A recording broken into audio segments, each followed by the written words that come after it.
کون کون ہے جو رات کو سونے سے پہلے سورہ بقرہ کی آخری 2 آیات کی تلاوت کرتا ہے؟ کتنے لوگ ہیں؟ اور بڑا ہی بدبخت ہے وہ انسان جو ان آیات کی تلاوت کیے بغیر سو جاتا ہے۔ ویسے تو سورہ بقرہ ہمیں اپنی روزمرہ کی زندگی میں لازمی سننی چاہیے، روزانہ روزانہ روزانہ سننی چاہیے، لیکن اگر کوئی ایسا نہیں کر پا رہا یا پڑھ نہیں پا رہا تو کم از کم رات کو سونے سے پہلے سورہ بقرہ کی آخری 2 آیات کی تلاوت لازمی کرے۔ اور ایک قول یہ بھی ملتا ہے کہ نبی اکرم صلی اللہ علیہ وآلہ وسلم نے فرمایا کہ عرش عظیم کے 2 خزانوں میں سے ایک اسم اعظم جو ملتا ہے وہ سورہ بقرہ کی آخری 2 آیات ہیں۔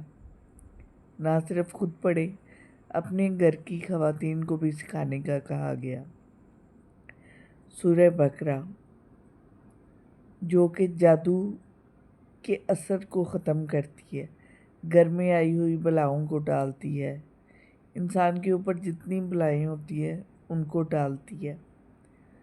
سورہ بقرہ کو اپنی زندگی کا ایک حصہ بنائیں اور قرآن سے جڑ جائیں، اللہ سے جڑ جائیں، قرآن پڑھنے والوں میں سے بن جائیں، قرآن کی آیات کو سمجھنے والوں میں سے بن جائیں۔ ہم میں سے بہت سارے انسان ایسے ہیں کہ جو قرآن پاک کو پڑھتے تو ہیں لیکن سمجھے بغیر، اور کوشش کریں کہ اپنی زندگی میں قرآن پاک کی چھوٹی چھوٹی صورتوں کو یاد کرنا شروع کریں۔ جب آپ چھوٹی چھوٹی صورتوں کو یاد کرنا شروع کریں گے، پڑھنا شروع کریں گے، تو آپ آہستہ آہستہ آہستہ آہستہ زیادہ قرآن پڑھنے والوں میں بنتے جائیں گے۔ ہم لوگوں کی زندگیاں اتنی بے سکون کیوں ہیں؟